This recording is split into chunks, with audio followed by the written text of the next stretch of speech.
And welcome to this Vinegar Syndrome release of Adam Rifkin, directing under his alter ego, Riff Coogan's The Invisible Maniac from 1990. We are collectively the Hysteria Continues, a slasher-loving podcast. I'm Justin Kurzweil, the author of the slasher movie book and the webmaster of Hysteria Lives, and joined as ever by my trusty co-hosts. Nathan, I know that you are especially excited to be talking about The Invisible Maniac. I am extremely excited to be discussing this film. And just very quickly, as we get into the beginning part here, does the scenes with him and his mother kind of remind you guys of the beginning of Pieces? Absolutely. I'd written that down in my notes. It's the same setup as Pieces. It's like, don't look at naked ladies or I will scold you. And that leads to him becoming a serial killer. There you go. Yeah, it also kind of reminded me a little bit of Sleepaway Camp as well. That kind of the vibe from the aunt. Yeah. Mm-hmm.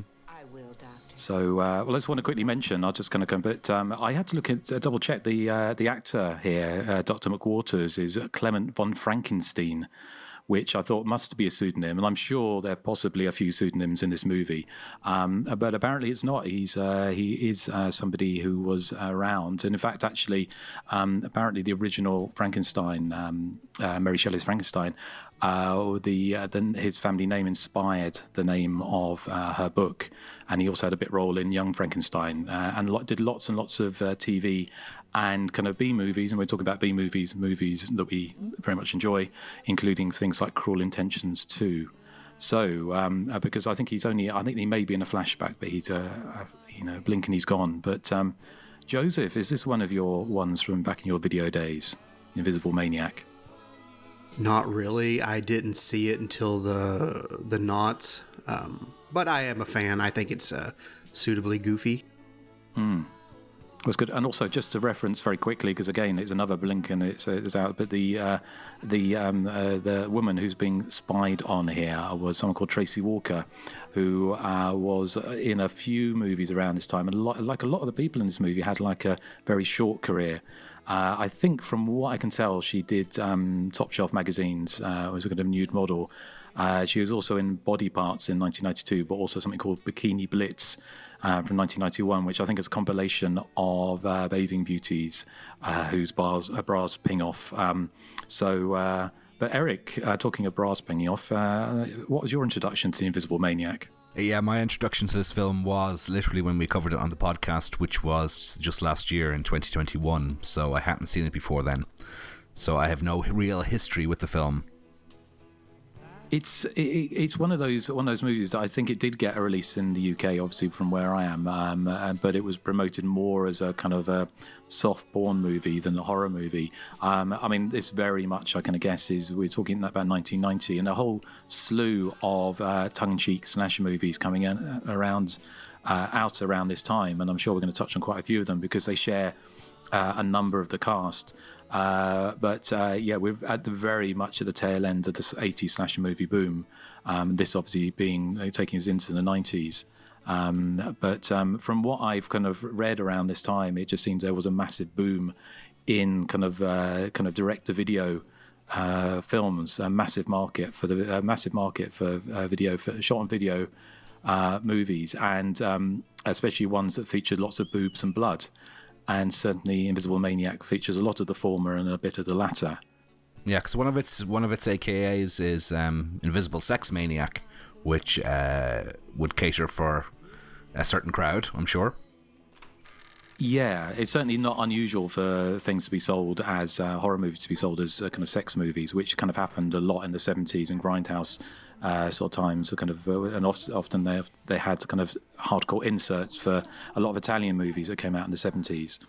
But this very much is kind of tongue-in-cheek sort of movie. And we'll obviously talk about Riff Coogan and his Adam Rifkin's alter ego. It's definitely giving me Pieces vibes here.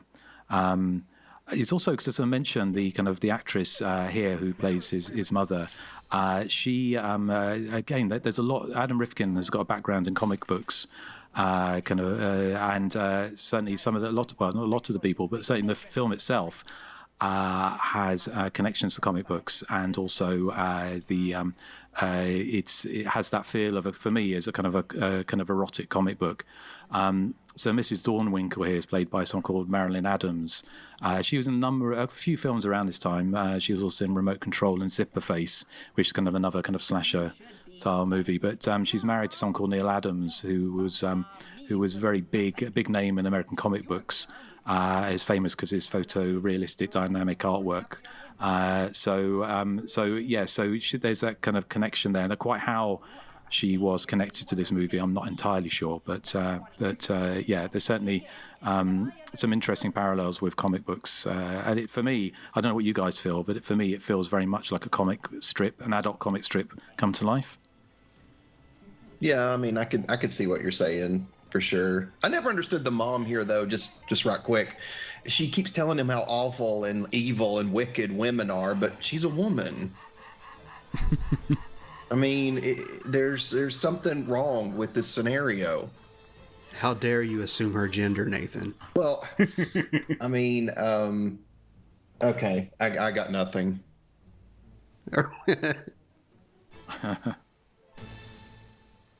And here's the first of our... I love the way they use the interstitials here with 20 years later, and then in a few minutes there's like 2 days later, and there's another one a few minutes after that. It seems to me like it's poking fun at that slasher convention of having, an event in the past, and then we flash forward to a certain period of time. But this one takes it to extremes, which is good fun.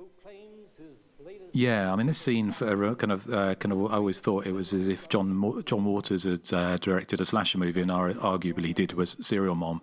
But if he directed a slasher movie, he may have come up with a scene exactly like this. I was reading up on Riff Coogan, and one thing I found, and this is kind of an aside, and maybe someone can back this up, but I read that he was, you guys remember that infamous case with the guinea pig films and Charlie Sheen reporting it to the FBI? Yeah. Apparently, Riff Coogan was the other person who alerted the authorities because he believed he had seen a real snuff film, and I did not know that. I thought that was very interesting. Ah, interesting. Never heard that. Yeah. It was in the Joe Bob report from the early '90s, so I guess there's some truth to that. Did you say that was that was with Charlie Sheen, wasn't it? Yeah, well, Charlie Sheen reported the guinea pig films to the authorities because he thought it was a snuff film, and so did Riff Coogan, who also thought it was a snuff film. And those were the only two who alerted the FBI, apparently. Okay, interesting. Well, I thought that was kind of cool, actually. Of course, he went on to work with Charlie Sheen on a number of films, didn't he, going forward? Yeah, and I believe Charlie Sheen may be connected in some way or another to Shannon Wilsey at the time. I mean, it's Charlie Sheen. I mean, he was probably connected to everyone, but yeah, allegedly. Yeah, well, she certainly, I mean, a.k.a. Sahara. No, not Savannah. Savannah. Yeah. Sahara is probably a different porn star. But, and I'm sure we'll cover her career, or a very short career, and tragic end as we go through this. I just wanted to quickly mention, I'm not sure who she is in this, but as I was mentioning about the early 90s video boom, and producing product for it. The Adam Rifkin has said that Invisible Maniac, I think, came about directly because of that, looking to fill that kind of gap. But one of the I presume it's one of the older actresses here is Barbara Dow, and she showing how incredibly popular the incentive was to make money by launching her own video label. She launched her own video label called Mother, with spelled Muther, to release horror and offbeat movies for like the straight-to-video market. And she also appeared in such films as Zone Attack of the Redneck Mutants and Nudist Colony of the Dead. So she definitely has some form here. Do you guys feel bad for Dr. Dornwinkle that they all laughed at him? It was kind of like Carrie. It is. Yeah, like they're all gonna laugh at you. They all like laughed at him, and I felt kind of bad for him in this scene.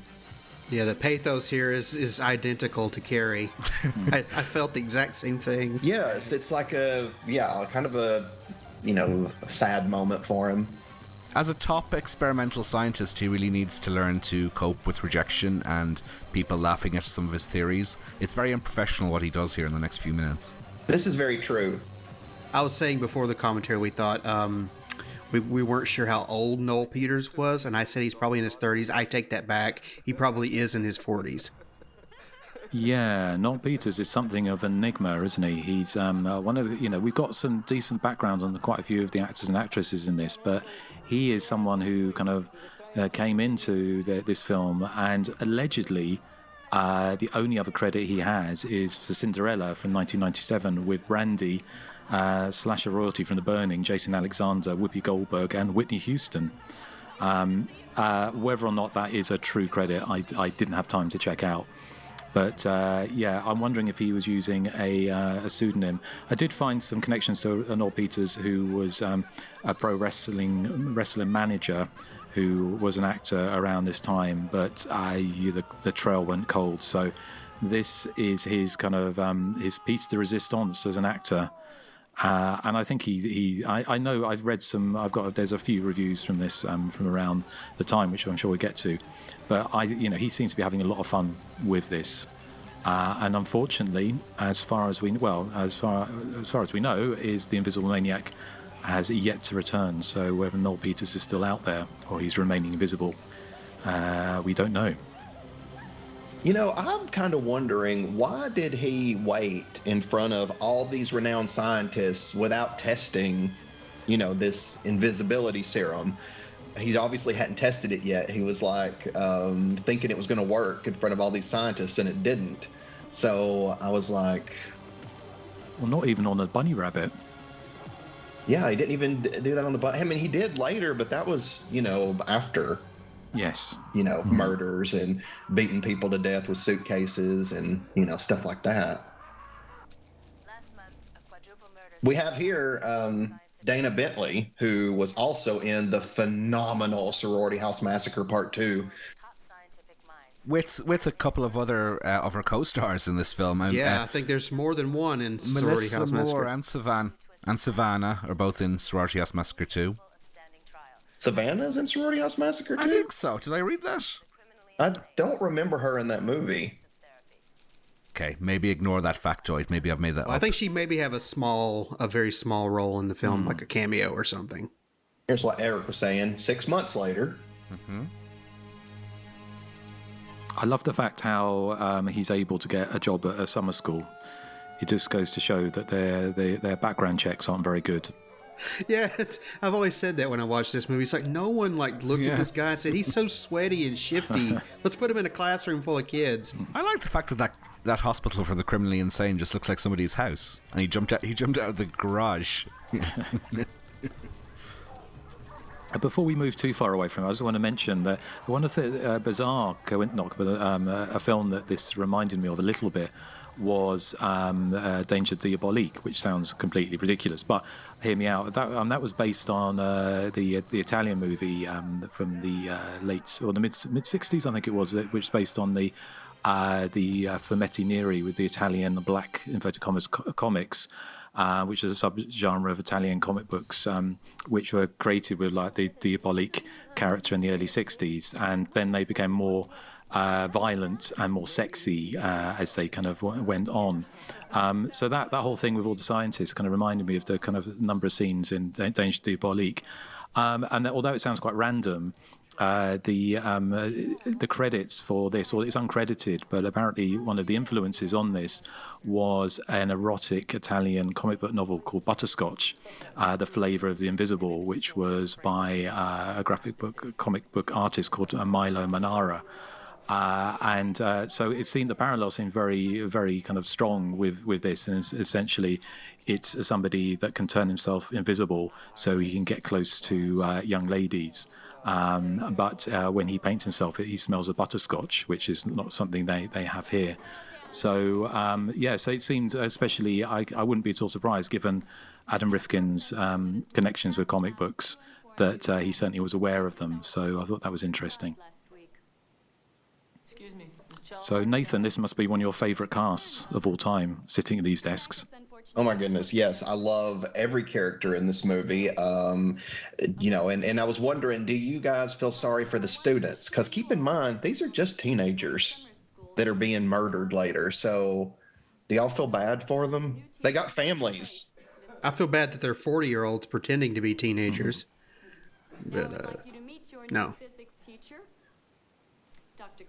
Miss Cello here is played by Stephanie Blake, who I was reading an interview with her, and she was talking about how this movie was a blast to work on. They just had a lot of fun. The school was basically not in session, so they kind of had free reign there. And she said, like, the main thing was they gave her notes that she wasn't being mean enough to the students. So, like, they kept trying her to be, I guess, be a little more mean to the students. And I'm like, yeah, but Miss Cello kind of liked at least the boy students. I was going to say she's very nice to at least one of the students, wasn't she, later on in the Very film? nice. She's also, that actress is, she's famous, I suppose, for being the singing nurse in Ferris Bueller's Day Off. One of the very memorable moments from John Hughes' movie. Stephanie Blake. She's the nurse who likes to slam the door. Yeah, that's the one. Mm-hmm. Yeah. Now, Savannah here, she apparently, this is allegedly, but apparently she was at a screening for this movie and she was mortified of her performance because she couldn't tell if the audience was laughing at or with her character, and it's rumored to be the catalyst of driving her to pornography. I don't know if that's true or not, but I think she's just fine here, honestly. I read the same thing, and I'm like, if it's true, it is a shame because, I think she's fun in this movie, and I think her character is, kind of meant to be comical. So I think if she got some laughs, like, she did her job. It's definitely more of a comedic movie than a horror. Yeah, I think she was, I might be wrong, but I think she was involved in porn movies before she was in this. To go off of that, apparently she was retroactively inserted, no pun intended, into a lot of the older films, right. Adult titles that were filmed before she was of legal age. So because she was so popular and she was, thought of as one of the most beautiful women in pornography, so they tried to recoup their losses on a lot of films that didn't make any money, and apparently it worked because they put her in there and like reissued some of the titles. They sold really well. So right, okay, that would make some kind of sense. It is a real shame, isn't it? Her career as an adult actress. She, from not wanting to speak ill of the dead, from what I read, that she obviously became very disenfranchised or very disillusioned, with the adult industry in her short life, because she died in 23 years old in 1994. So only a short while after, 4 years after making this movie. But it's a shame. To me, when watching her performance, she comes across as a little bit unsure. But that's not unusual for an actress just starting out, or an actor starting out on their career.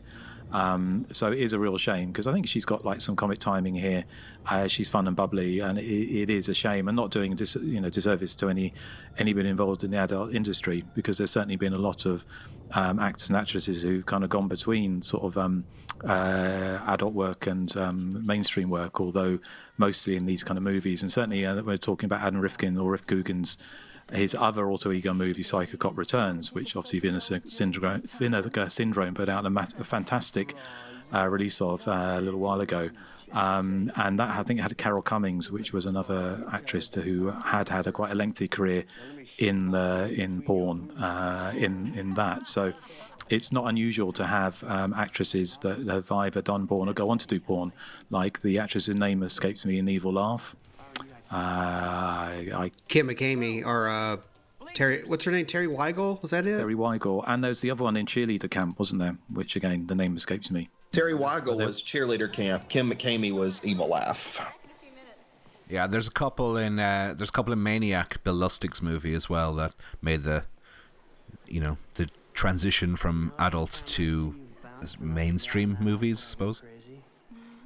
According to Savannah in particular, she was the focus of one of the True Hollywood stories, and apparently she really did not like being in porn, even though she was extremely popular, and she was often, she developed a cocaine and heroin dependency, which kind of impeded her work ethic and her personal life, to the point where she basically became exceptionally difficult to work with, and then she was fired by Vivid Entertainment, who she was employed through, and her then boyfriend Pauly Shore, gave her an ultimatum, kick the junk, and I'll marry you, or we break up.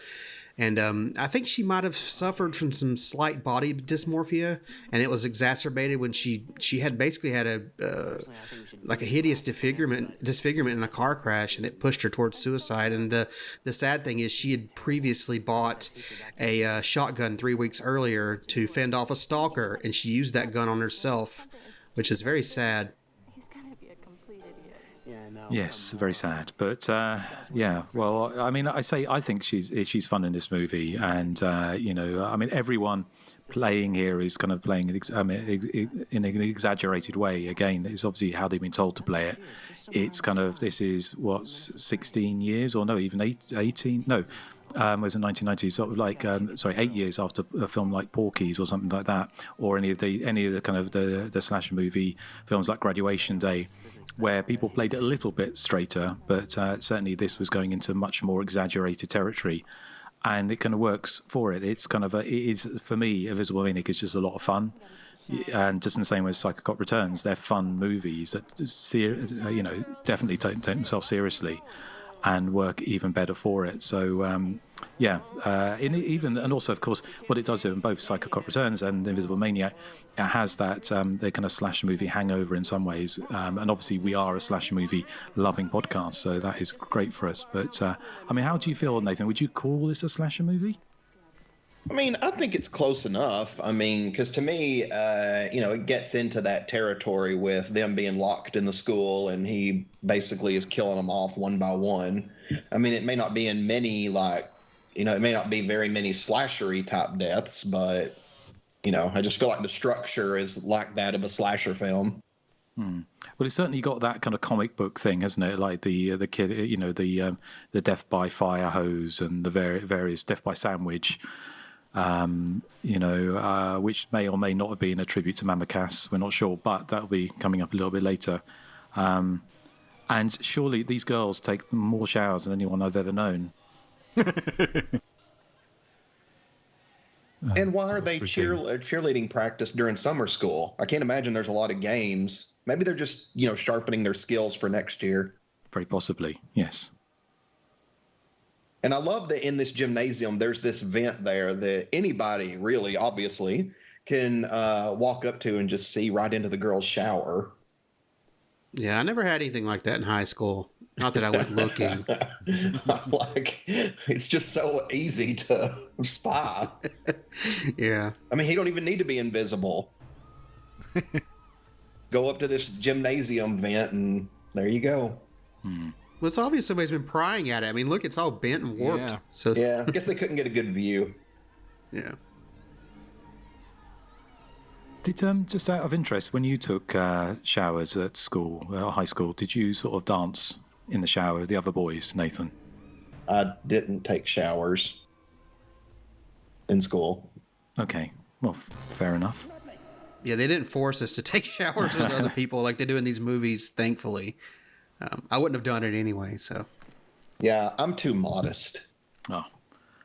Did you know, a bit of trivia, do you know who, there was a very famous sort of punk rock musician, a singer, who this was one of his favourite ever films? Did you read that about Johnny Ramone from the Ramones? Apparently met Adam Rifkin, and Adam Rifkin was obviously geeking out meeting Johnny Ramone, and then Johnny Ramone found out he was the director of Invisible Maniac and started geeking out with Adam Rifkin because he said it's one of his favourite movies. So I thought it was a fun little factoid. I have another little factoid for us while we're going off on tangents, is that Savannah dated two gentlemen during her short lifespan who had slasher movie connections as well. So she originally dated Greg Allman from the Allman Brothers, who was in Rush Week, if you remember that. And Pauly Shore, of course, you mentioned, Joseph, was in Phantom of the Mall, Eric's Revenge.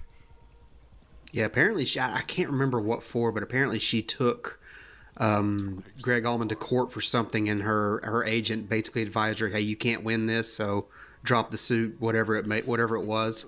I'm not sure entirely. Probably knowing Greg Allman, he probably owed her money or something. Have to be thankful. I feel like our friendly Invisible Maniac here, he finally got his potion to work, which could have made him like world renowned, but instead he uses it, for nefarious purposes. Although, to be fair, he is supposedly wanted by the law, even though he's managed to get a job here after his scientist massacre. So he'd have a little bit. It'd be a little bit difficult peer reviewing his advances in science. We missed it already, but I like how when he escapes, it's got that huge headline, Dornwinkle escapes, like everybody knows who he is, and yet nobody recognizes him at school. Yeah, because I don't think we even get like any word that he skipped town or anything. I mean, for all we know, he's in the same town at their local high school.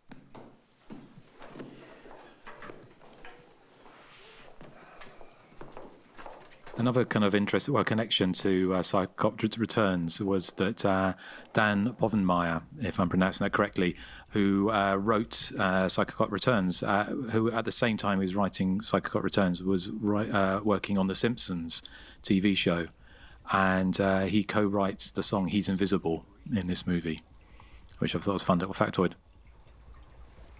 He also went on to work on modern Rocko's Modern Life, Family Guy, and SpongeBob SquarePants.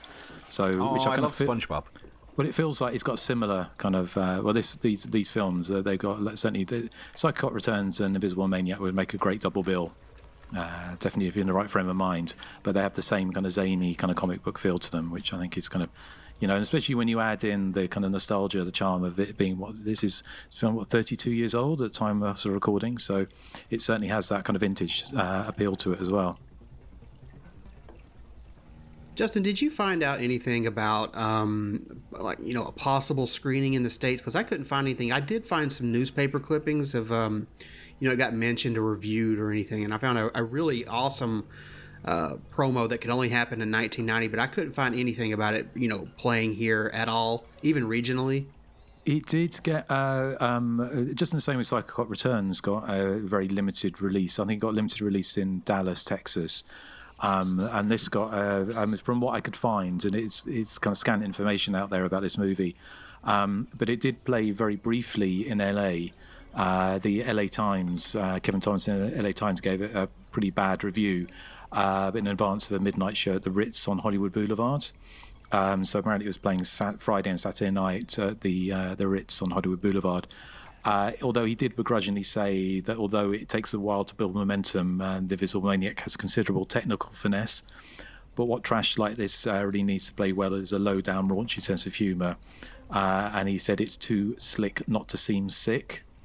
So it certainly, from all the other things I've seen around this film, that it didn't get the only person, not a great surprise, the only person that seemed to warm to this movie at all was Joe Bob Briggs, and he rated it 39 breasts and 11 dead bodies, and he said The Invisible Maniac is the finest movie about somebody becoming invisible since Invisible Kid 2 years ago, which he then said, which come to think of it, wasn't a great movie to start with, but he gave it 3 stars, presumably out of 5. The other couple of other reviews, most of them were when the film got. I think, if I'm right, from what I've seen, it was kind of filmed in March of 1990, and then got released in the autumn or the fall of the same year. It's a very quick turnaround. So from what I can tell, it got a very limited theatrical release, maybe even just at the one cinema. And usually the reason they did that was that it would boost video sales, because they could say this is a film that had a theatrical release, so on the promo for it. But there were a few other reviews, mostly for the time it came out on video in the Missoulian, if I'm pronouncing that correctly. And they used to have a section called the B Report, and obviously talking about B movies. The unnamed reporter called it possibly the worst movie ever made. But possibly that was only tongue-in-cheek, because he or she said, the pleasure here is watching the movie develop in a mesmerizingly bad way. He said that Riff Coogan is the best name ever for a director of B-movies. And of course, the I'm sure we'll talk about Adam Rifkin going forward. But I think part of the reason we'll talk about why he made these movies as we go. But certainly back in 1990, in the infancy of the internet, that if you were working under a pseudonym, then you were kind of it's pre kind of widespread internet sleuths, as it were.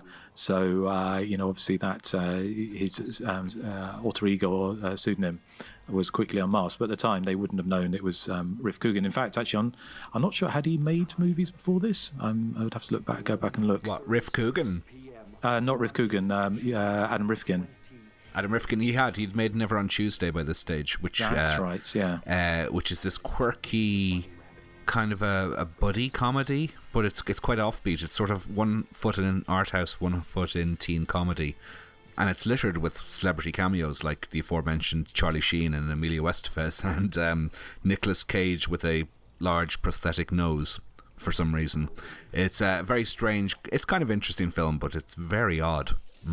But it looks terrific. I mean, it's a Paramount production, and it's kind of like a lower tier studio picture. I was expecting it to be kind of a straight to video, shot on video possibly movie, but it wasn't. It was a surprise. Did anyone else get a chance to watch it? I didn't, but I did see. I remember seeing the Chase with Charlie Sheen, which came out a few years later than after this. And I remember seeing that at the cinema, sort of way back when. So his career kind of did take off quite quickly, didn't it? Well, I think Charlie Sheen wasn't established. Never on Tuesday was made in 1987, and Charlie Sheen had been in things like Platoon and Ferris Bueller's Day Off and... sorry, I meant Adam Rifkin's career, not Charlie Sheen. Sorry. But into the 90s, things like Small Soldiers, which is a favourite film of mine. Yeah. Did Adam Rifkin, did he direct The Chase? He did, I think, Justin? Okay. I didn't know that. No, neither did I. Well, that would certainly lend credence to that Charlie Sheen connection with the Guinea Pig films, because if he'd worked with him, I guess that's maybe they both sat down and watched it together. I don't know. Yeah, I'd love to be in a fly on the wall that day. So I wonder how they felt after they found out what the truth was. But just very quickly, the last couple of things just on the review front. And there's very little on this movie because, say, it didn't get much of a theatrical release. But it did get some praise by someone called Michael H. Price in the Fort Star Telegram, who gave Noel Peters praise, calling him a likeable ham actor with some unexpectedly subtle mannerisms, which serves the title role with both creepy intensity and a slight resemblance to the movie's original Invisible Man, Claude Rains. And he said all of which adds up to an infuriatingly uneven but wildly intriguing movie. So I think that's probably the best review that the Invisible Maniac got at the time of its release that I could find. And obviously that comes, I don't know if you guys saw at the beginning I don't know if it was in the opening credits, I think it was, they had someone called Claudette Rains was listed in the credits, of course, who doesn't actually appear in the movie, but Claudette Rains was obviously a play on Claude Rains, who was linking it to the original Invisible Man, which is part of the Invisible Man series by Universal Pictures, the classic movies from the 1930s. So that was kind of, I thought that was quite fun. That promotional advertisement I was talking about, and it was in the August 31st, 1990 Dayton Daily newspaper out of Dayton, Ohio, and there was a video shop called Video Town with an E at the end, and they were running a special offer in conjunction with Domino's Pizza of all places, where you could, where the purchase of any pan pizza would net you a free rental at Video Town, and the video of choice to sell this offer was none other than the Invisible Maniac, and had this huge kind of marquee above it, like, now playing at Video Town. I thought that was pretty cool. I mean, if you're going to get crappy pizza, why not, throw in Invisible Maniac with it?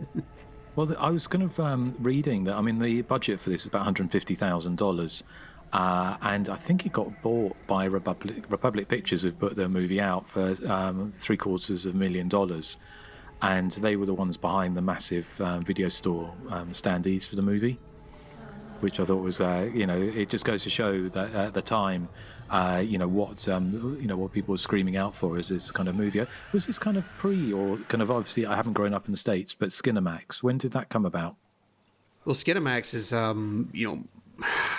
late. I guess it started in the 80s. It was really prevalent in the early 90s, right around the time this would come out. Cable was becoming more prevalent in households, so there was a lot of teenagers watching scrambled stations. So I would imagine this would be something that would play on there. But I do know it played sporadically on HBO, like late nights from 1991 to 1992. I know it played 3 times in March of 1992, so it must have been pretty popular. Now, I'm not sure about Cinemax, but HBO definitely after hours. Because there was, after this, I mean, there was kind of throughout the 90s, there were all of those kind of erotic thrillers of Shannon Tweed type things, weren't they? All of the kind of... so just out of interest, because I don't know, I mean, obviously in the UK, you didn't get hardcore pornography anyway. I mean, it was pretty much banned. But did it ever play on cable or TV, or was was that not the case, or was it limited to, obviously in the 70s into cinemas, and then in the 80s and 90s on video? Because I was just wondering, talking about pornography. I just wondered why there was this kind of prevalence in the early 90s of these kind of softcore erotic movies with nudity, when obviously you've had the kind of widespread and kind of mainstream sort of, the porno chic of the early 70s with like Deep Throat and Behind the Green Doors. So I just wondered, is that the reason why you had like Skinamax, because you didn't have hardcore playing on cable, or? Yeah, cable typically they wouldn't go above an X, or in this time it'd be a hard R, or maybe even an NC-17 or unrated. But pornography, the only time you'd ever see it on like home televisions is if it was through a satellite company. Cable companies and obviously network TV would never show pornography, but if you had a satellite dish, it's free reign there.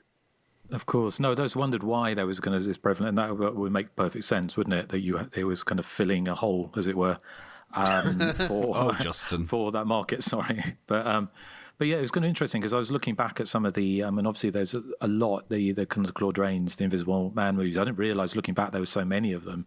There was the Invisible Man Returns, The Invisible Woman, Invisible Agent, Invisible Man's Revenge, Abbott and Costello meets the Invisible Man.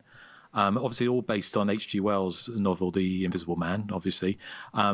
But it had already been turned into sort of a kind of a proto version of this in some ways. It was Russ Meyer's The Immoral Mr. Tease from 1959, and kind of pre-hardcore there was the kind of the nudies by the people like Doris Wishman and Russ Meyer, set around a nudist colony where after a man goes to the dentist, which seems a strange way of getting that, he actually gets X-ray vision. So it's not quite the same thing as becoming invisible, but he can see through women's clothes. So it seemed to be a little bit of a kind of, that kind of forerunner to this, essentially getting a man getting access, voyeuristic access to women, which, do you think, talking of that kind of thing, do you think this film could not play today, but do you think in the current modern arena, do you think this kind of film would float today? Because certainly there's a lot of female nudity, and unlike Psycho Cop Returns, where you do at least get a pair of thrusting, sweaty male buttocks, there's no male nudity in this at all. But in this, there's a lot of female nudity. Do you think, how would this play to a kind of a modern audience, do you think? Well, kind of. It still does. We had that, was it Lee Winnell who did The Invisible Man, or they take the similar conceit, rather than, ogling their breasts, it's basically a guy beating on the woman. It's kind of the same. Well, it's not the same, but there's that hint of exploitation there still, but it's not as... you got a guy who can turn himself invisible. He could be a renowned spy or a master bank robber, but no, he spends his time ogling young students who are naked. Hey, thanks, Doc. The Lee Winnell 2020 Invisible Man is just exactly what you're describing there, Justin. It's a very serious, very modern take on the invisibility storyline.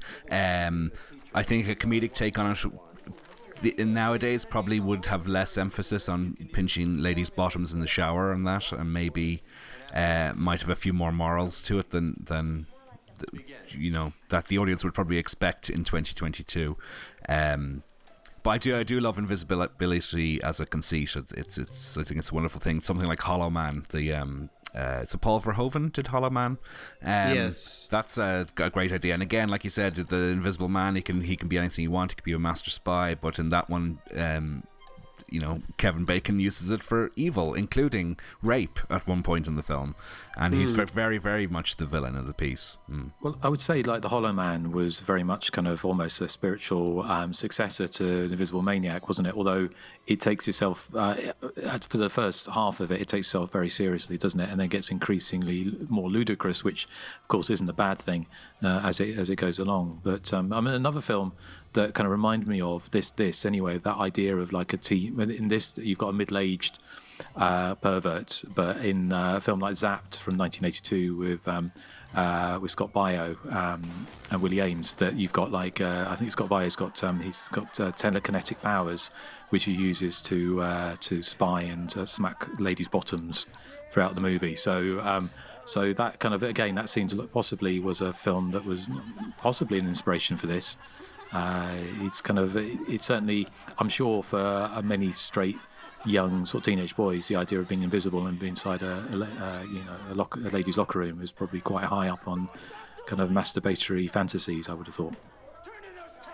Well, maybe in the mid '90s. I mean, it seems kids today, I mean, the teenagers today, they don't really care. I mean, they don't have that exploitational bend to them like a lot of the kids from the 90s or the 80s would have. It's like that kind of I don't know what to call it, but that kind of mores is just all but gone now. It's weird. So I don't think you would see something like this today, obviously. Easy access to a lot of stuff on the internet. Yeah, that's what I was just thinking. Yeah. True. I mean, it's obviously usually when you look back at the films, directors, especially making genre films, they're usually informed by their background and what they liked as kids. Certainly, you can see like someone like John Carpenter sort of remaking The Thing, and with Adam Rifkin, it's kind of from what I've read of him, his first love was monster movies. He was well versed in the kind of the universal monsters, certainly The Invisible Man. So. And of course, he had that kind of strange, slightly schizophrenic career that he only made 2 movies under the pseudonym of Riff Coogan. And obviously, The Invisible Maniac, as we mentioned, Psycho Cop Returns. But he saw it as two pathways, or two kind of almost like Jekyll and Hyde, I can guess, for want of a better term, that these were kind of fun, trashy, slightly sleazy movies that he could make quickly for not very much money. But as that review said, actually bringing some technical finesse, because I mean, Adam Rifkin's a very good filmmaker. But then he said that he had an interest. His second love was films, more serious films like The Godfather and other films like that, which he grew up with. So he kind of wanted to make sort of films on, going down both routes. And he has, whether or not one day Riff Coogan will re-emerge and he will make something similar, I don't know. Probably not. I mean, he's gone on. I mean, he's got a fascinating career. I mean, I think his last movie was the movie, I've forgotten his name, but with Burt Reynolds. And it's Detroit Rock City as well, he made with the Kiss movie. So it's kind of very eclectic career. I'm trying to think. I'm sure there has been. I mean, there's been lots of directors in the past that have started under, people like Sean Cunningham and people like that. And Wes Craven started with adult movies under pseudonyms. But I don't know of any other director who has had a career where they've directed, kind of had a parallel career, one directing exploitation movies and the other directing, for what a better term, not art movies, but certainly more experimental, higher brow, bigger budgeted movies. It sounds like he was just on both sides of the road, and he knew that he could make not only a good career out of it, but probably, it could probably be lucrative. I mean, these films were selling a lot to, cable stations in the 90s, and, he had stuff like The Chase, which had all those big names in it. So, I mean, it looked like he tapped into something, quite phenomenal, having that pseudonym and that, that main name to sell the big stuff. Yeah, well, from what I've read is that, I mean, Invisible Maniac, I think, made a lot of money for Republic Pictures, and whether or not Adam Rifkin saw much of that, I don't know, or just got the sold for the original fee. Psycho Cop Returns apparently didn't do so well because it was it's quite infamous, being cut very heavily until it was recently restored. And I can't remember the name of the main guy, the Psycho Cop himself, escapes me, but I know he was signed in for a 5-picture deal playing that character, and obviously that film wasn't successful enough for it to go forward into turning it into a franchise. Having said that, obviously the Invisible Maniac didn't turn into a franchise, and whether or not there was ever any consideration of doing so, but considering Noel Peters was kind of pretty much a one and done in the lead role, presumably he went on to he either decided acting wasn't for him. Well, I'm not going to mince terms here, but do you guys think with these invisibility movies, since we can't see the person who's invisible, and do you think the reason why they kind of lean on these exploitational elements like ogling women in the shower and throwing in rape and stuff, is it because we can't see them? They have to kind of punctuate their evil. I don't know. It's hard to explain, but I'm wondering because a lot of those Invisible Man movies are like that. Certainly Hollow Man, like Eric mentioned, and I'm just wondering if just because they don't have someone on screen that we see them doing the evil, they have to just just lean on the stuff that's kind of gross. It's difficult to say. I mean, this film doesn't really. It has some kind of suspense a little bit later on, but it again, everything is more or less played for laughs, isn't it, all the way through this. Whereas something like the Hollow Man and the Invisible Man, the one we talked about from the recent years, I presume it all goes back to the original H.G. Wells storyline. I mean, what you never seem to have is the Invisible Man who then goes and makes people's beds when they're out and does the shopping for them. Yeah. Well, here's a nice sandwich for you. Yeah, well, on TV, the Invisible Man was usually a force of good. If you remember, the Invisible Man with David McCallum from the 1970s was kind of a slightly more light-hearted story of a man who's invisible and he wears a latex face to make him look normal. And do you remember the Gemini Man as well, which is a guy who used to be able to turn himself invisible using a digital watch? As you do. That was another TV show from the 70s, and he was on the side of good. But I think in terms of big screen, they always tended to be a bit insane. One of the things I do like about the invisibility aspect of Invisible Maniac is it gets so absurd that it gets down to the point where we're watching two invisible men fight on screen. That's one of my favorite parts of the movie. Which is so silly because the camera's just moving around following nothing happening. You can hear punches. And I think that's a deliberate sort of bit of absurdity that I just absolutely love about this. Because in things like Hollow Man, they have the technology and the money and the sort, because if the Invisible Man is sprayed with water or they throw blood on him, you can see kind of the outline of his body. We have none of that at our disposal in Invisible Maniac, which I think adds to the real fun of it. I love watching the scenes in this film where the characters are pretending to be beaten up or held back or whatever it is. It's just great fun to watch. It's kind of mime, isn't it? I mean, it's kind of very. I mean, it's kind of low budget filmmaking at its finest, really, isn't it? The janitor here. I saw a version of this film that follows the janitor home. It's like a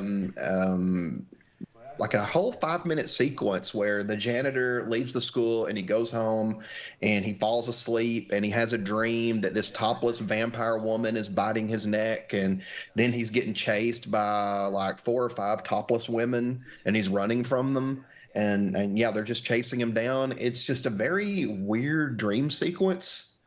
I wonder if they're going to include that on this release because like we always say, we don't know what's going to be on these discs when we do the commentary, so I'm curious. Have you seen that as well, Joseph, or had Nathan taken an edible?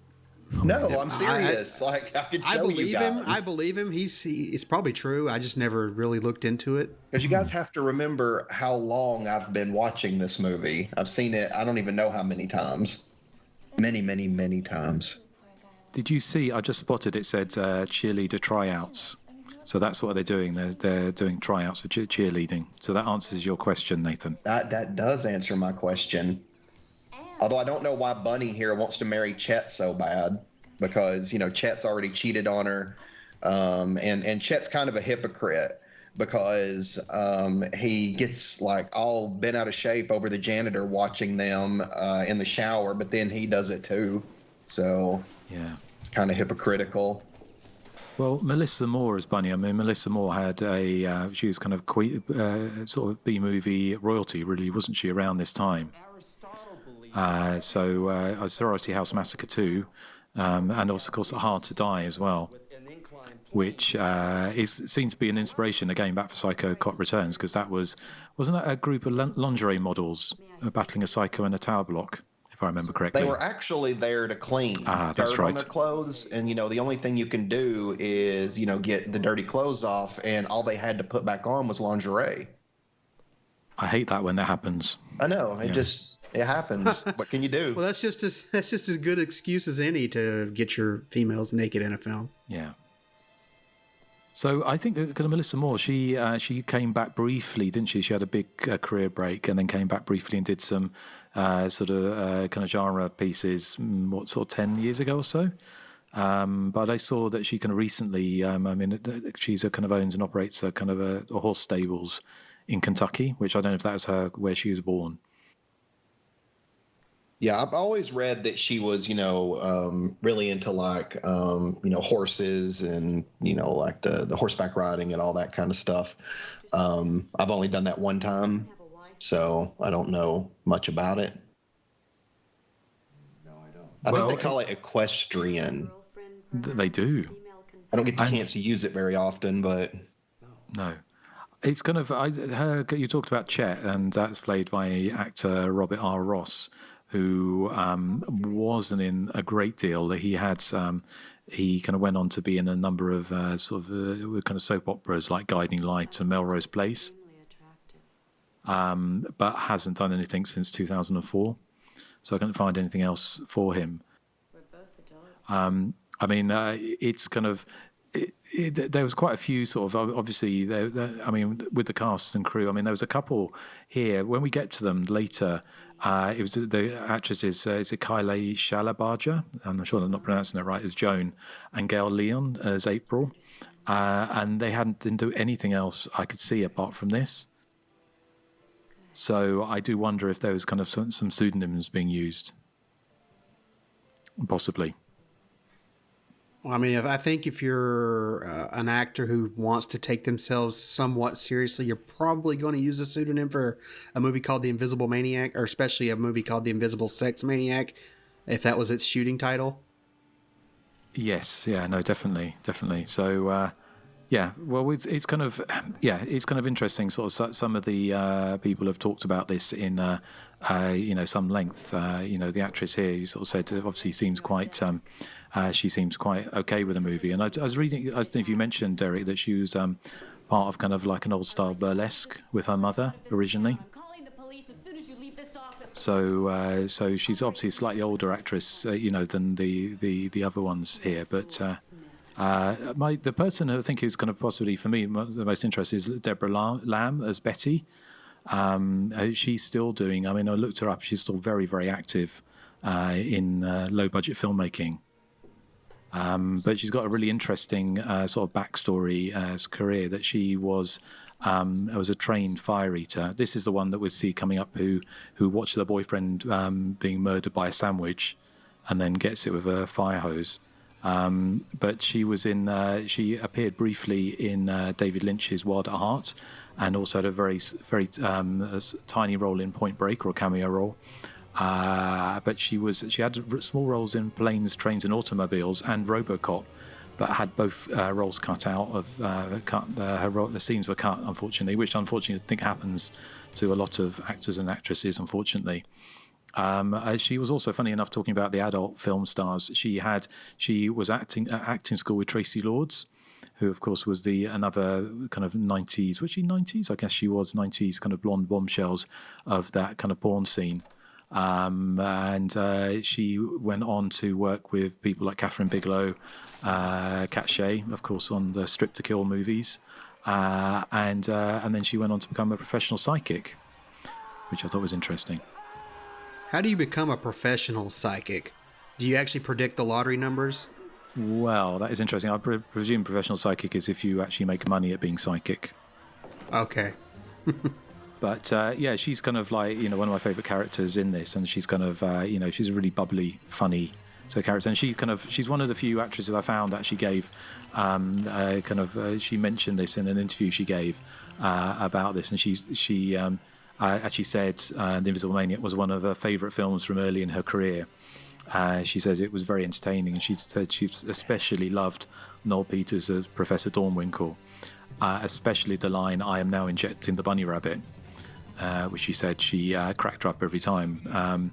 It's kind of it's good to see that she had a sense of humour for this, because obviously we know, having covered so many of these films from around this time in the 80s, that quite often, and as we can see Deborah Lamb on screen now, quite often people either find religion or they kind of rebuke their kind of past roles and disappear into obscurity.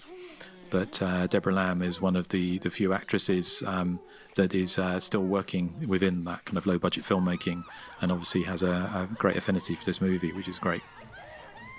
Do you guys think that the news is for squares? Do what? Because right here, when he says he hates the news, her reply was, "Me too, it's for squares." Oh, Bubba, don't eat that sandwich. That's how their teacher died. The one that Yes. Dornwinkle replaces, he choked on a sandwich. Yeah. So full circle. So this film was written by, co-written by Tony Marks, who we would know probably better as the director of a film called Last Dance, which we covered on our podcast recently. Another slasher movie set around a nightclub with dancers in it. But Adam Rifkin, the director of Invisible Maniac, has an acting role in Last Dance, as he's one of those competition winners who gets up front, close and personal with the dancers at the TV show that's been broadcast from there, and gets his comeuppance with a bucket. Is it, Nathan? He gets killed with a bucket, which kills him apparently. Yeah, just one hit too. Killer was pretty strong. And Anthony Marks is in this, isn't he? At the end of this movie, is one of the policemen. Yes, as Officer DeBona. Oh, which that's what he's listed as. I know it is. I wasn't giving out to you. No. So, it was kind of... and also Matt Devlin, who was produced. Did you mention Matt Devlin? He co-wrote this and produced it. And he was actually involved in a number of movies around this time, including Ozone, The Attack of the Redneck Mutants from 1986, which I'm sure is a movie that Nathan loves. Have you seen it, Nathan? Well, you cut out on me. Ozone, The Attack of the Redneck Mutants. Is that a film you've seen? No. But I love the title. It sounds like something right up your alley. Yeah, one movie this kind of reminds me of is Cutting Class, which was also released by Republic Pictures on VHS. It's got that kind of feel where they're locked into the school, and then the killer basically uses things in the school at their disposal, much in the same way they did in Cutting Class, and it has that tone, that same kind of jokey, almost kind of meta humor to it in a way. Yeah, it could also remind you a little bit of that kind of prom night with all those. There's a lot of those kind of scenes of girls standing in front of mirrors, sort of chatting about lipstick. Yeah. And who's gay? Yes. Yeah, that's true. It's kind of strange, isn't it? It's a bit like, it's not as openly homophobic, arguably, as something like The Last Slumber Party, which is full of kind of gay slurs. But it's strange to have that kind of throwaway line in this movie. I don't know why they included it. Maybe it played better for audiences at the time. Maybe they just had nothing else for them to talk about. So they just, threw that in. But yeah, it is kind of an odd line, I guess, just kind of out of nowhere. You'll like this, Nathan. You'll like this, Nathan. There was a book series called the Robin Miller Mystery Series, and in book number 2, it's called Crazy for Loving, and the protagonist in that book, she goes into a hotel room to sleep, and she turns on her 26-inch television set, and she finds a peculiar film about, quote unquote, an invisible scientist who escapes from an asylum and teaches high school physics. And then it says, and this is a roast towards this film, so you might not like this, it says she slept like a baby after watching the film. No. Yeah. Kind of weird. This movie would get mentioned in some kind of a book series, but that's interesting. Yeah. Did you guys find anything about these two actresses, Kylie Shalabarga and Gail Leon? Like as I mentioned, I couldn't find anything about them. So the only thing I could find about Kaylee is that possibly that she was involved in pro surfing in the late 80s, but that could have been a different person. But again, which suggests that they were working under pseudonyms. Although now we said that, they'll probably turn up on the special features. You've cursed it. Yes. Yes. But certainly, as far as under these names, this is the only roles they had. They didn't have anything else. So,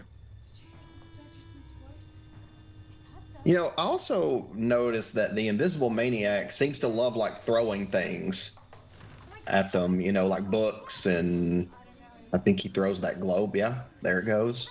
Smash. Well, I'm sure I saw in the credits, correct me if I'm wrong, but there were 2 invisibility advisors on this movie. Really? No, I didn't. How do you get that job? See that. Yeah, I might have. How do you get that job? I might have misread that or misremembered that, but I was wondering exactly how you would get that job and what would qualify you in it. Apparently, if a scientist was not in relation to this film, but scientists have been asked about what would be the effects of invisibility on a human, and one of them would be that you would be blinded. And this is something that's kind of addressed in Hollow Man slightly, is that there'd be so much light being forced onto your retinas that coming from all angles that you'd be blinded fairly quickly. And also everything would be out of focus because if your cornea was invisible and the lens was invisible, you wouldn't be able to focus on anything. So the world would look blurred and then it would look dark.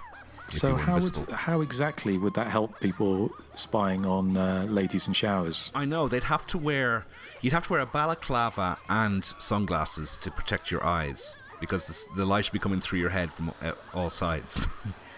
Well, that's probably why, and I'm sure it isn't the case, but in the original Invisible Man, of course, he's got the bandages and the dark glasses on, hasn't he? Possibly, yeah. And that's the most famous scene from the original Universal Pictures film, the adaptation of the H.G. Wells story, I think, is when the main character unwraps his head and takes the glasses off and there's nothing there.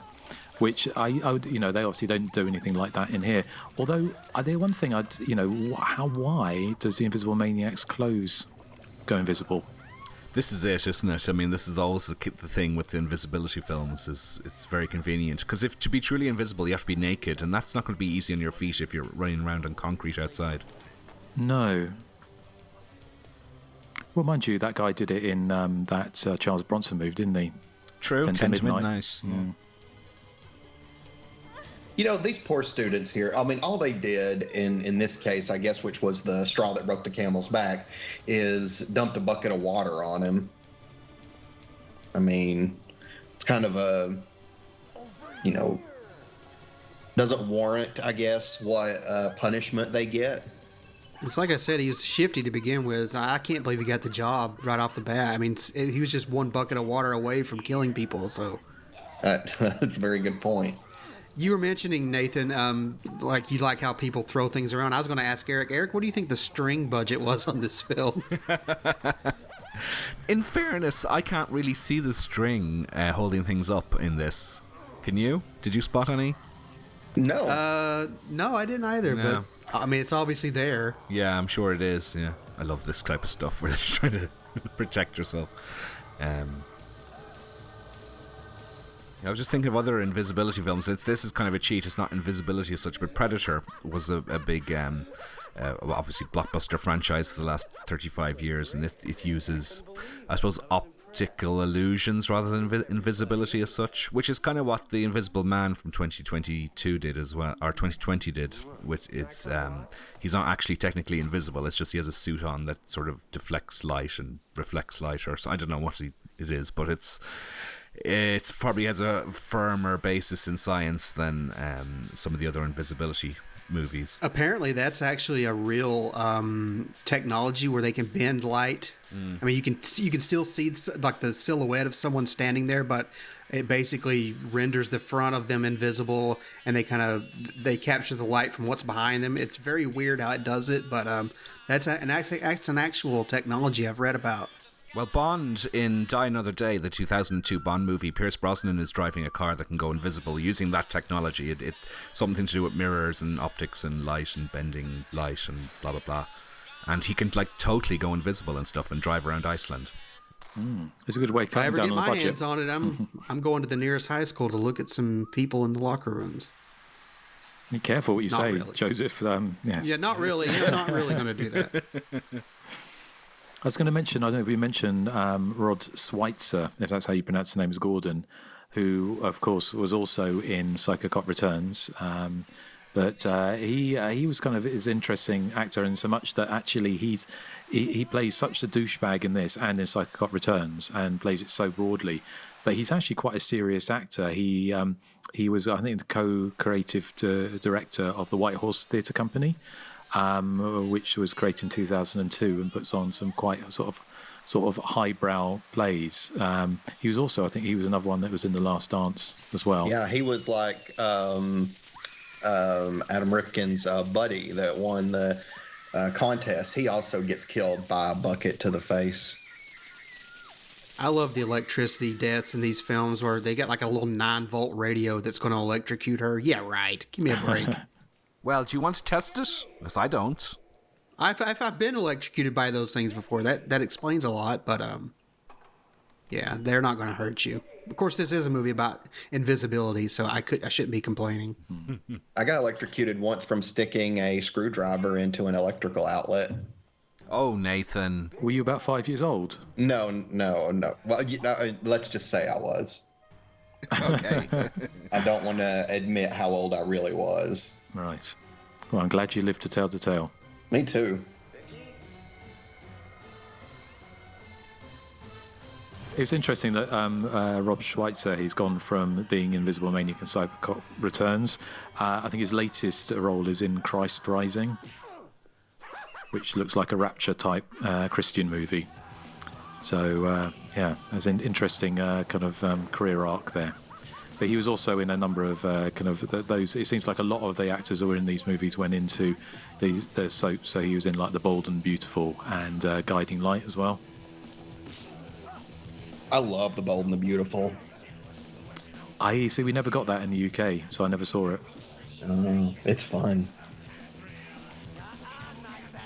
I have to give these actors some props here, though. I mean, they're good at the mime where they're pretending they're fighting someone invisible. A lot of these actors are actually really good at this. I mean, you couldn't tell. It's like they almost went to mime school, it looks like, because usually, I mean, in these films, you could get like someone, it just doesn't look right, but they actually look like they're propped up against something. So I don't know if they use some sort of harness on a lot of these actors to kind of give them that sway and that motion to where they look like they're fighting someone invisible. I don't know either way, but it looks fairly realistic, even if it is a little silly. Yeah, I kind of something tells me they didn't have the budget for harnesses and green screens on this movie. No, but, probably not. No, but I do think, I think they're kind of, this actor is pretty good with that, and also the guy who plays Chet, and that kind of that ridiculous fight sequence in the hotel room or whatever it is at the end of the movie before they both go invisible. It certainly is quite a physical kind of, acrobatic kind of performance.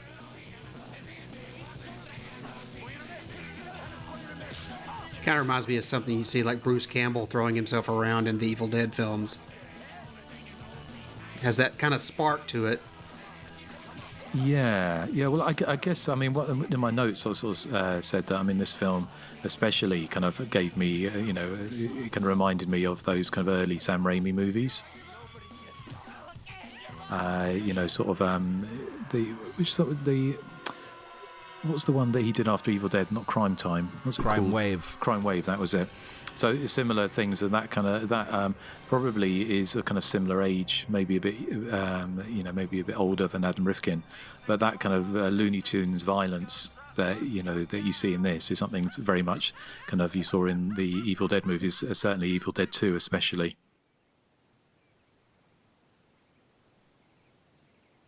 This scene, honestly, to me is kind of morbid in a way. That they're sneaking in there to have sex in her office, and there's a dead body just on the other side of the desk.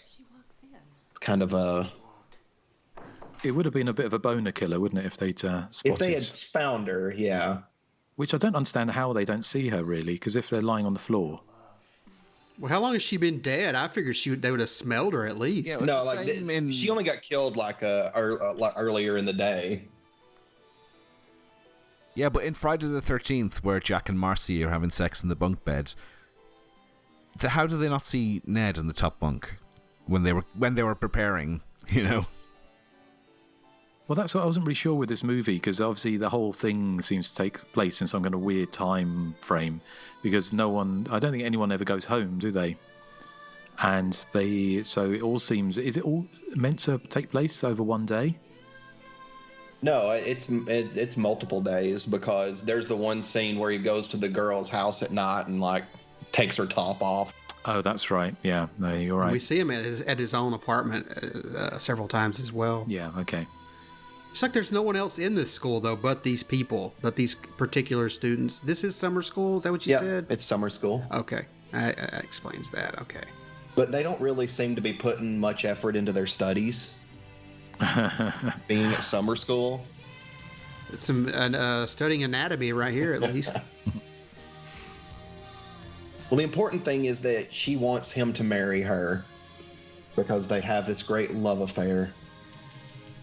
And as every teenage girl knows, the best way to get a man to marry you is put out. It seems to be what happens here, although he doesn't seem to really love her. Like, this seems like a very one-sided relationship. As it usually is in these teen relationships. Yeah. Well, it's interesting. I mean, there's no kind of male character to root for in this movie, is there, really? They're all kind of assholes. What about the janitor? Well, yeah. I mean, he's kind of. Again, the creepy janitor is kind of like, it's the kind of the mainstay of kind of slasher movies, and he's having a lot of fun. I mean, I do love the scene coming up later where he's running through he's having the time of his life, overacting, running through the corridors, kind of mugging towards the camera and making those kind of strange grunting noises. This guy right here, yeah, he's a teenager. I believe that. Yeah. Oh. As is she. Well, I could almost see her passing for like 18, 19 on a good day, but he's 30 if he's 40 a day. I guess that's why I love you so much. When talking of teen movies, I'm sure it probably covered elsewhere in the extras, but Adam Rifkin got his first taste of seeing what it was like to be a director as on the movie 16 Candles. Yes, as head nerd. As head nerd.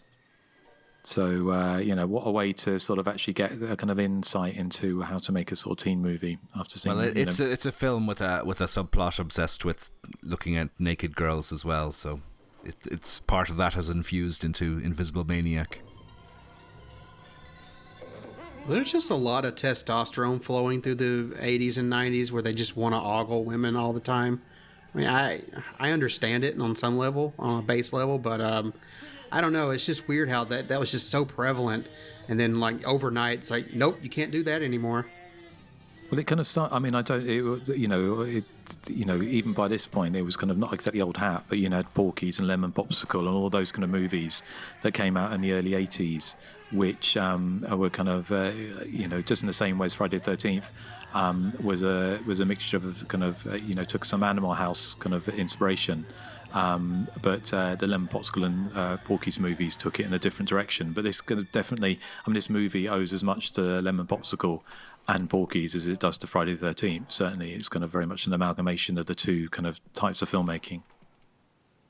Nathan, I was going to ask you about the janitor character. In that scene where you said he goes home and he has that dream, is it connected to the actual main plot in any meaningful way? Is it like tied in to the story in some way? It's not even like he's dreaming about these students like Dornwinkle is. Like it's random women that are topless, and it's just them basically chasing him around. And like I said, one of them's a vampire and she bites him on the neck and that kind of stuff. But no, it really has nothing to do with the film at all.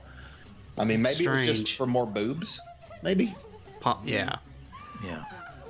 Did you know there was pre this, there was the original Riff Coogan movie was supposed to be Bloodbath A Go-Go, which was going to be a tribute to Russ Meyer, unsurprisingly, about murders of strippers at a nightclub, which of course kind of pre-dates Strip to Kill. But I don't know I'm not quite sure why that didn't happen. But that was kind of obviously like that would have been an 80s one, presumably, because as I said, this was made in 1990. But that didn't come to be. So there could have been 3 Riff Coogan movies, but unfortunately that we only have the 2 to cherish. Maybe that scene that you saw, Nathan, was to give the janitor more character, so you feel sorry for him when he gets unfairly beaten up here. I mean, they know something weird is going on. Why did they attack the janitor? I know he's acting crazy, but he's not invisible. And what kills me is like a scene like this, like she's saying like somebody's on me holding me down, and he's like, there's nobody on you. But I'm like, you just had your hand grabbed by some invisible force. So don't be acting like this is some like insane thing she's saying. I tell you what though, Dornwinkle can fight. I mean, no one can see him. I mean, he's got the advantage. Even when he, becomes visible again, like, he pretty much wins. You know what it's like when you see a film or on a TV show and someone's playing a corpse or someone's in a coma? And I always think that must have been such a good acting role, because all you have to do is just lie there and try not to move. And I was just thinking something similar for this, because although you think he's there, he's not really there. The actor's has no part in this invisible fight at all. So it's a very easy starring role. Once he gets past his mugging and being the teacher, it's he's not part. I mean, it's just kind of always makes me laugh a little bit to think doing those playing a dead body or someone in a coma, and it's kind of just not exactly like that, but it's kind of reminded me a little bit. Although here he is now back in the room. Doesn't he say something? That is a favourite line, isn't it? Something. I mean, was it something like your friendly neighbourhood invisible maniac or something like that? Yeah. That means he said the title of the movie. I love when that happens. So that would have been a good one for the trailer, wouldn't it? Yes. Yeah, I see. Like right here, he's just beating the crap out of him. Well, that's why I'm wondering if it was, if he did have a background in professional wrestling, although he's quite he's not a big beefy guy, but he could well be. I must admit, I don't know anything about wrestling, but I presume is it a bit like fighting where you have kind of welterweights and all that kind of thing? Like lots of grappling, I would say. Mm. Yeah, a lot of stagey throwing people around. Yeah. Could that death scene really happen? Could he like just jump on her head like that? And it looks like it just crushed it, like, completely. I'm sure it's possible, yeah. Anything's possible in the Invisible Maniac, yeah. Mm. Poor Bunny, though. I mean, she didn't even get to be the final girl. Well, it just goes to show anti-vivisection, very much support anti-vivisection, so nothing good comes of experimenting on animals, as we see also in The Invisible Maniac, although I don't think that necessarily was a message that Riff Coogan was trying to make in this movie. I've always wondered, why they moved out of the school and into his apartment for the final scenes. It almost feels like they had the school for a certain amount of days, and then they forgot to film the ending in the school. So they're like, well, let's just do it inside the apartment because it's kind of a jump. Yeah, maybe they couldn't have all that blood Because there is kind of for a slasher movie, there's not a massive amount of blood until the rather gruesome exploded head coming up. Although we don't see the exploding head, but certainly see the aftermath. Which reminds me of the Prowler. Well, I'm sure Riff Coogan is, or Adam Rifkin is very well versed in his early '80s slasher movies. It's obviously it's kind of very much kind of a parody of it, mixing it with Invisible Man, which it makes you wonder why no one thought of it during the early '80s. I can't think of there really wasn't anything like that, was there? Really, the only other film that kind of came to mind, which isn't a slasher movie, is The Entity, which with Barbara Hershey, where you have like that kind of mixing that invisible, although it's not a man, it's more of an entity, a demon, but mixing that kind of sexuality and invisibility. But I can't think of any other movie in the kind of the slasher movie craze that actually went down there, although obviously a lot of movies, once you got into the Freddy territory, took the slasher movie into more sort of fantastical sort of realms. I feel that Chet made many, many, many mistakes here. Number one, he should have just gone to the police instead of trying to go over there by himself. Two, he basically gave Dormwinkle the chance to like make himself invisible when he had him at gunpoint. He could have just shot him. I mean, it makes it hard to have sympathy for him when he ends up dead during this like climactic battle scene here. I can't think of another film that has a climactic battle scene in a hotel room that is about 6 foot by 6 foot. Between two people you can't see. Yes, yeah. I just wanted to make sure the rabbit was okay. Yeah, that's one of the things I do in movies when like an animal is involved in any capacity. I'm like, well, did the dog or did the cat make it out alive? In this one, I'm like, did the rabbit make it out alive? Well, there is that website, isn't there? Does the dog live? I think that's the title. So here we have that's the writers and producers of the movie right there. Matt Devlin and Tony Marks, or Anthony Marks, playing Officer O'Malley and Officer DeBona. It's an interesting name that he's got going there, It certainly is, yeah. I don't understand. Right, Eric. You just watched a film called The Invisible Maniac and you can't pretend you don't know anything about double entendres. So, Nathan, I have to ask the inevitable question. Obviously, The Invisible Maniac didn't start a franchise, but what would you think would have happened in Invisible Maniac 2? Well, I would like to think it would go, because here he was, kind of at the school. So I'm thinking that next he will be, like just a different location. Like maybe he'll be working at a hospital, or maybe he'll move up to college and, keep trying his stuff out. I'd like to think of him sort of like Angela, from the Sleepaway Camp sequels, where he keeps like hoping that the students will be good, but they never are. So they always end up dead.